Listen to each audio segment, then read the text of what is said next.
आपण येथे गोवा मुक्ती दिन साजरा करण्यासाठी जमलो आहोत। सर्वप्रथम मी तुम्हाला गोवा मुक्ती दिनाच्या हार्दिक शुभेच्छा देतो।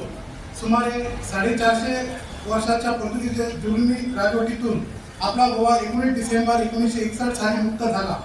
यामागे अनेक हुतात्म्याचे बलिदान आहे, अनेक स्वातंत्र्य सैनिकांचे त्याग आहे, हे आपण विसरता कामा नये।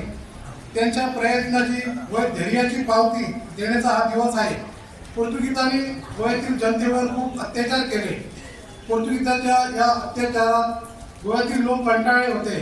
त्यामुळे सशस्त्र आणि सविनय अशा दोन्ही मार्गाने गोव्याची जनतेने स्वातंत्र्यासाठी आंदोलन सुरू केली। भारत स्वतंत्र झाल्यानंतर पोर्तुगीजी आपोआप गोव्यातून काटा पाय घेतला असा अंदाज होता, पण तसा झाला नाही। उलट पोर्तुगीज शासन सालाचा अधिक कठोर झाला। त्याने इथे अत्याचारांची मालिका सुरू केली।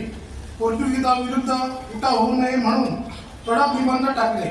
लिहिणे बोलणे यावरही निर्बंध केले।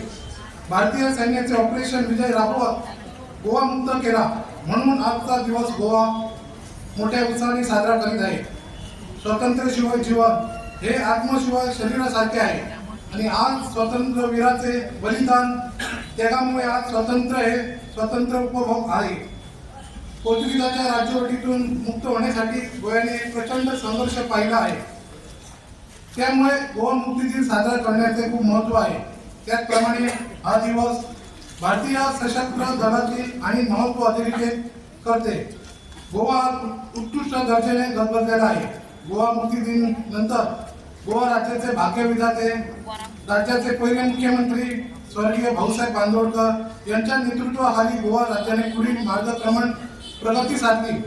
गोवा हे भारतातील सर्वात लहान राज्यापैकी एक आहे आणि एक उत्तम पर्यटन स्थळ म्हणून नाव स्वरूपात आलेले आहे।